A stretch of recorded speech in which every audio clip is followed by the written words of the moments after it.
Episode number 40 అధిరా ఆధీనంలో. తన కంపెనీలో క్లీనర్గా పనిచేస్తే 10,000 రూపాయల జీతం కూడా ఇస్తానని సాగర్ను అవమానించాడు రాజీవ్. ఆ మాట వినగానే ఆ రూమ్ మొత్తం ఒక్కసారిగా నవ్వులతో నిండిపోయింది. నిజంగా రాజీవ్ చాలా దయగలవాడు. అతని ఫ్రెండ్స్లో ఎవరో పెద్దగా నవ్వుతూ అన్నారు, నిజమే, కానీ ఈ సాగర్కు కనీసం క్లీన్ చేసే పని అయినా కరెక్ట్గా వస్తుందా లేదా? మరొకరు ఎవరో ఎగతాళి చేశారు. ఆ మాటలు వింటున్న జ్యోతి తన చేతిలో స్పూన్ను కోపంతో గట్టిగా పట్టుకుంది. తన బలవంతం మీదే సాగర్ ఇక్కడికి రావాల్సి వచ్చిందని, లేకపోతే ఇంత అవమానం జరిగేది కాదని అనుకుంది జ్యోతి. కాని సాగర్ కూల్గా నవ్వుతూ రాజీవ్ వైపు చూసి, నువ్వు నాకు జాబ్ ఇచ్చేంత గొప్పవాడివా? ఇంతకీ అసలు నువ్వెవరు? మీ ఫ్యామిలీ బ్యాక్గ్రౌండ్ ఏంటో కూడా నాకు తెలియదు అని అన్నాడు. ఆ మాటలు వినగానే రాజీవ్ ముఖం కోపంతో ఎర్రబడింది. అతను వెంటనే సాగర్తో గొడవ పడాలనుకున్నాడు. కాని జ్యోతి ముఖం వైపు చూసి ఆ కోపాన్ని కంట్రోల్ చేసుకున్నాడు.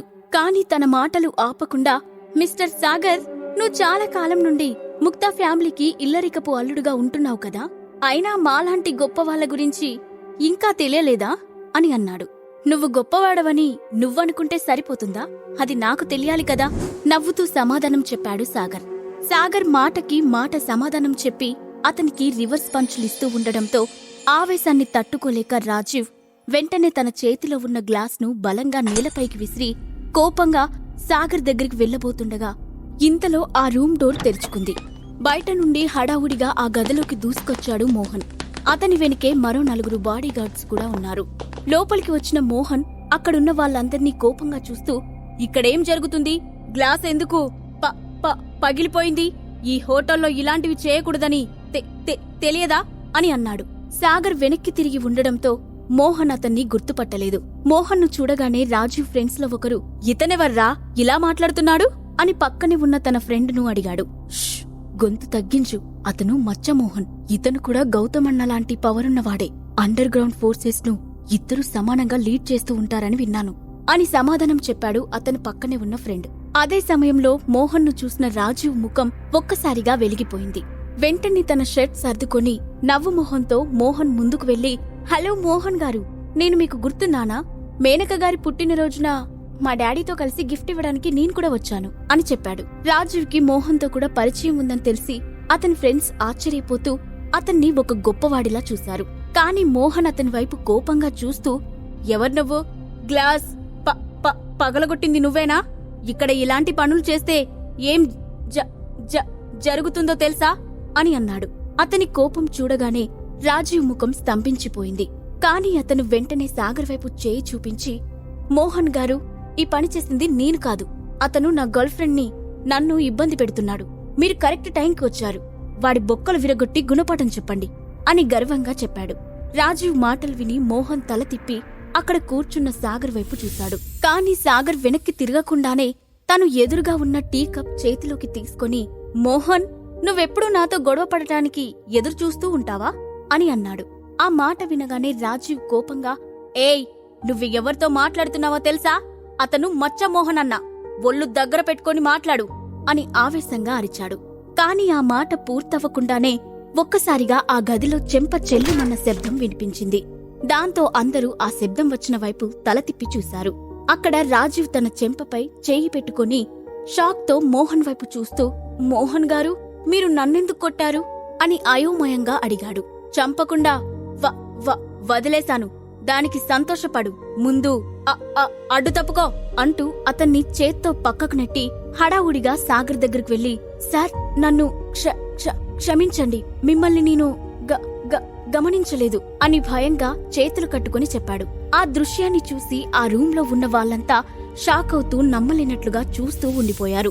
సర్లే, ఈసారికి క్షమించేశాను, బ్రతికిపో నవ్వుతూ అన్నాడు సాగర్. థ్యాంక్యూ సార్, కానీ మీరిక్కడ ఉంటారని నేను ఎక్స్పెక్ట్ చేయలేదు.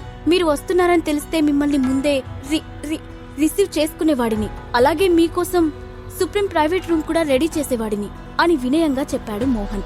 ఆ మాటలు విన్న అక్కడి వాళ్లంతా అయోమయంగా నోరు తెరిచారు. అనురాగ్ హోటల్లో సుప్రీం ప్రైవేట్ రూమ్స్ మామూలు రిచ్ పర్సన్ కి కూడా అవైలబుల్ గా ఉండవని వాళ్లకు తెలుసు. అందుకే వాళ్లకు మోహన్ మాటలు గందరగోళంగా అనిపించాయి. అవన్నీ ఏం అవసరం లేదు, నేననుకోకుండా వచ్చాను కూల్గా చెప్పాడు సాగర్. సరే సార్ అని తలూపిన మోహన్ వెంటనే తన వెనుక ఉన్న వ్యక్తితో, నువ్వు త్వరగా కిందకు వెళ్ళి ఈ ప్రైవేట్ రూంలో బిల్ మొత్తం క్యాన్సిల్ చేయమని చెప్పు. ఈరోజు ఈ రూంలో అయిన ఖర్చంతా ఫ్రీ అమౌంట్ కింద రాయమని చెప్పు అని అన్నాడు. అప్పుడు సాగర్ తన చేతిలోని టీ కప్ను కింద పెడుతూ, అవసరం లేదు, నేనిక్కడ కేవలం ఒక టీ మాత్రమే తాగాను. ఆ టీ ఖర్చు మాత్రం ఫ్రీ చేస్తే చాలు అని చెప్పి వెంటనే అక్కడి నుంచి పైకి లేచి రాజీవ్ వైపు సీరియస్గా ఒక లుక్కిచ్చి వెంటనే ఆ గదిలో నుంచి బయటకు వెళ్లిపోయాడు. అతని వెనకే బయటకి పరిగెత్తుకుంటూ వచ్చిన ఆఫీసర్ జ్యోతి, సాగర్ గారు, మీరెక్కడికి వెళ్తున్నారు అని అడిగింది.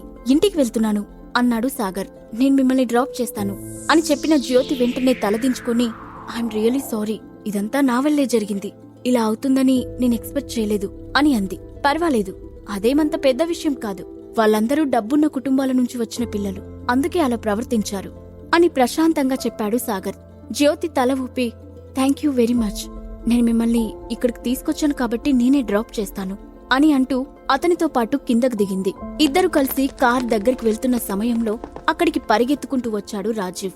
అతను వెంటనే జ్యోతి దగ్గరికి వెళ్లి, జ్యోతి, నువ్వేం చేస్తున్నావ్ అని అయోమయంగా అడుగుతూ సాగర్ వైపు కోపంగా చూశాడు.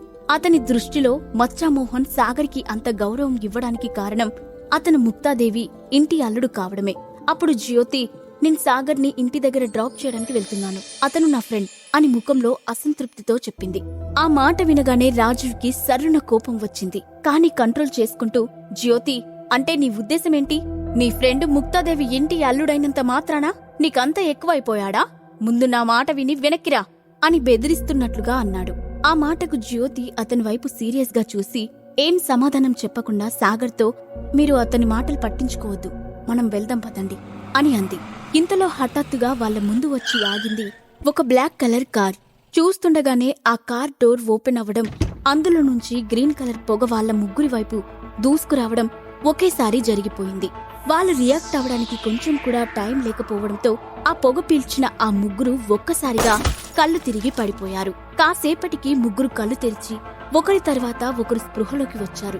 ఆ తర్వాత వాళ్ళు నెమ్మదిగా చుట్టూ చూస్తూ తాము బోన్లో బంధించి ఉన్నట్లు గుర్తించారు. ఆ ప్రదేశంలో చుట్టూ కొన్ని టంగ్స్టన్ లైట్స్ వెలుగుతూ ఎల్లో కలర్లో వెలుగులు వెదజల్లుతున్నాయి. కొంచెం దూరంలో వస్తాదుల్లా ఉన్న 6 వ్యక్తులు నిలబడి ఉన్నారు. తనను బంధించడం చూసి కంగారు పడిపోయిన రాజీవ్ ముందుగా లేచి ఆ బోన్కి ఉన్న ఊచలను పట్టుకుని గట్టిగా ఊపుతూ, నేనెవరో నీకు తెలుసా? మర్యాదగా మమ్మల్ని వదిలేయండి, లేదంటే నీ అంతు చూస్తాను అని అరిచాడు. ఏయ్, నోర్ మూసుకో, ఎందుకలా అరుస్తున్నావు? వాళ్ళకి కాపలాగా ఉన్న వ్యక్తి అసహనంగా అన్నాడు. నన్ను ముందు ఇక్కడి నుంచి వెళ్ళనివ్వు! రాజీవ్ మళ్లీ పెద్దగా అరిచాడు. ఇంతలో అతన్ని బయటకు తీసుకురండి అంటూ ఒక గొంతు వినిపించింది. దాంతో వస్తాదాలాంటి ఆ 2 వ్యక్తులు ఆ ఇనుప బోను తెరిచి రాజీవ్ను మాత్రం బయటకు లాగారు. సరిగ్గా అదే సమయంలో సాగర్ తన శరీరంలోని పవర్ను ఉపయోగించి బయటకు రావాలనుకున్నాడు. కాని తన బాడీలో పవర్ యాక్టివేట్ అవ్వడం లేదని అర్థం చేసుకుని అతను ఆశ్చర్యపోయాడు. బయటకు వచ్చిన రాజీవ్ వాళ్ళిద్దరి చేతుల నుండి విడిపించుకుంటూ, మర్యాదగా నన్ను వెళ్ళనివ్వండి అని అరిచాడు. ఇంతలో హఠాత్తుగా అతని చెంప చెల్లుమనిపించాడు ఎదురుగా వచ్చిన ఒక వ్యక్తి. అతను చూడటానికి బెట్టుగా దృఢంగా ఉన్నాడు. అతను కొట్టిన దెబ్బకు రాజీవ్ నోటి నుండి రక్తం కారడం మొదలైంది. ఆ దెబ్బకు బిత్తరపోయిన రాజీవ్ తన నోటి నుండి కారుతున్న రక్తాన్ని తుడుచుకుంటూ ఉండగానే ఆ వ్యక్తి మళ్లీ పిడికిలి బిగించి రాజీవ్ కడుపులో తన్నాడు. ఆ నొప్పికి తట్టుకోలేక రాజీవ్ బాధతో మెలికలు తిరిగిపోయాడు. అప్పుడు ఆ వ్యక్తి, ఇప్పుడిక వీడు నోరు మూసుకుంటాడు అని అన్నాడు. అది చూసిన జ్యోతి కోపంగా, మీరెవరు? మమ్మల్ని ఇక్కడికెందుకు తీసుకొచ్చారు? అసలు నేనెవరో తెలిసే ఈ పని చేశారా? నేను పోలీస్ ఆఫీసర్ని అని కోపంగా అంది. అప్పుడు రాజీవ్ను కొట్టిన వ్యక్తి ముందుకు వస్తూ, మీరు ఆఫీసర్ జ్యోతి అని మాకు తెలుసు, అందుకే మిమ్మల్ని ఇక్కడికి తీసుకువచ్చాం అని చెప్పాడు. అది విని జ్యోతి ఆశ్చర్యంగా, నేను మీకు తెలుసా అని అడిగింది. ఈ మధ్యకాలంలో మీరు మా వాళ్ళని చాలా మందిని పట్టుకున్నారు. అలాగే 2 రోజుల క్రితం కూడా మీరు నన్ను వెతకడానికి మనుషుల్ని కూడా తీసుకొచ్చారు. అలాంటప్పుడు తెలియకుండా ఎలా ఉంటారు అని నవ్వుతూ అడిగాడు అతను.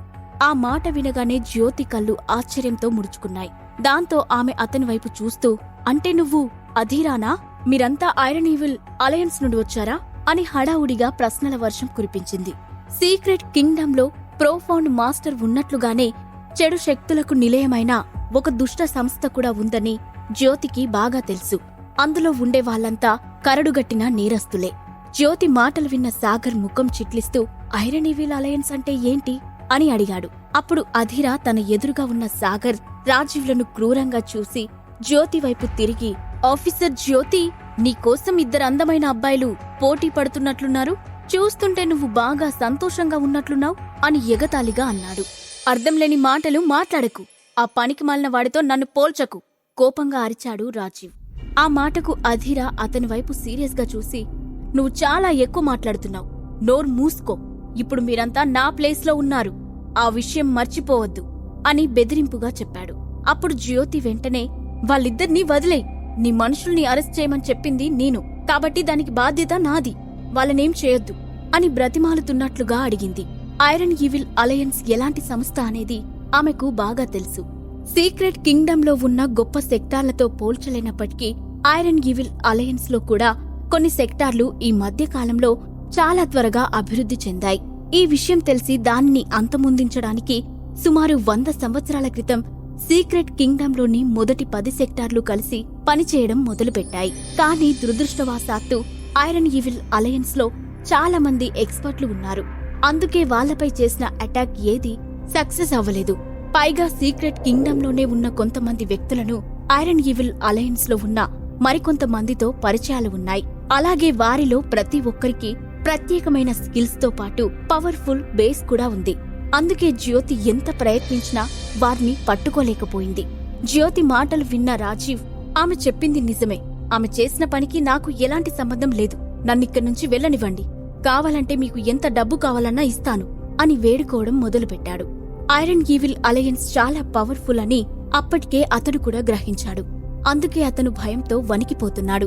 అతని మాటలకు అధీర పెద్దగా నవ్వి, సరే, ఎంత డబ్బిస్తావో చెప్పు, నేను ఈ ఆఫీసర్ని జ్యోతిని పట్టుకున్నందుకు చాలా సంతోషంగా ఉన్నాను, కాబట్టి ఈ ఆనందంలో నీకు ఒక మంచి అవకాశం ఇస్తాను. నువ్వు నేను సాటిస్ఫై అయ్యేలా ఒక మంచి రేట్ చెప్తే నిన్ను తప్పకుండా వదిలేస్తాను అని అన్నాడు. జ్యోతిని నన్ను కలిపి వదిలేస్తే నేను నీకు 10 కోట్లిస్తాను, త్వరగా సమాధానం చెప్పాడు రాజీవ్. 10 కోట్లా? అంటే నీ ప్రాణం విలువ కేవలం 10 కోట్లేనా అని వెక్కరింతగా అడిగిన అధీర, అయినా నేను నిన్ను మాత్రమే వదిలేస్తానని చెప్పాను, జ్యోతిని తీసుకెళ్లమని నిన్నీకు చెప్పలేదు అని అన్నాడు. ఆ మాటకు రాజీవ్ వెంటనే తలదించుకోవడంతో అప్పుడు అధీర తల తిప్పి సాగర్ వైపు చూసి, నువ్వు వీళ్లతో ఫ్రెండ్షిప్ చేస్తున్నావంటే నువ్వు కూడా డబ్బున్న వాడివే అయ్యుంటావు కదా, పోనీ నువ్వు చెప్పు, నిన్ను నువ్వు రక్షించుకోవడానికి ఎంత డబ్బిస్తావు అని అడిగాడు. ఆ ప్రశ్న వినగానే సాగర్ నుదురు ఆశ్చర్యంతో ముడుచుకుంది. అధీర తనను అలాంటి ప్రశ్న అడుగుతాడని అతను ఊహించలేదు. సాగర్ అతని ప్రశ్నకు ఏం సమాధానం చెప్పకముందే రాజీవ్ ఒక్కసారిగా పెద్దగా నవ్వుతూ, అతను ఒక పనికిరానివాడు, వాడి దగ్గర 1000 రూపాయలు కూడా ఉండవు, పైగా అతను మా ఫ్రెండ్ కాదు, మీరు అతనితో రేట్ మాట్లాడడం వల్ల ఉపయోగం లేదు, మీకు 10 కోట్లు సరిపోవంటే మరో 10 కోట్లు కలిపి 20 కోట్లు ఇవ్వడానికి నేను రెడీగా ఉన్నాను, ఆ డబ్బు తీసుకుని మమ్మల్ని వెళ్ళనివ్వండి అని అన్నాడు. సాగర్ మనసులో ఏదో ఆలోచిస్తూ అధీర వైపు చూశాడు. అధీర ముఖంలో కేవలం ఎగతాళి మాత్రమే కనబడుతుంది. అంటే నిజానికి రాజీవ్ ఎంత డబ్బిచ్చినా అతనికి వదిలే ఉద్దేశం లేదని సాగర్కి అర్థమైంది. అధీర చేతిలో చిక్కుకున్న సాగర్, జ్యోతి, రాజీవ్ ఎలా తప్పించుకుంటారు? సాగర్ కూడా సీక్రెట్ కింగ్డమ్ కు చెందినవాడే అని అధీర కనిపెట్టబోతున్నాడా? ఈ ప్రశ్నలకు సమాధానాలు తెలుసుకోవాలంటే నెక్స్ట్ ఎపిసోడ్ వినాల్సిందే.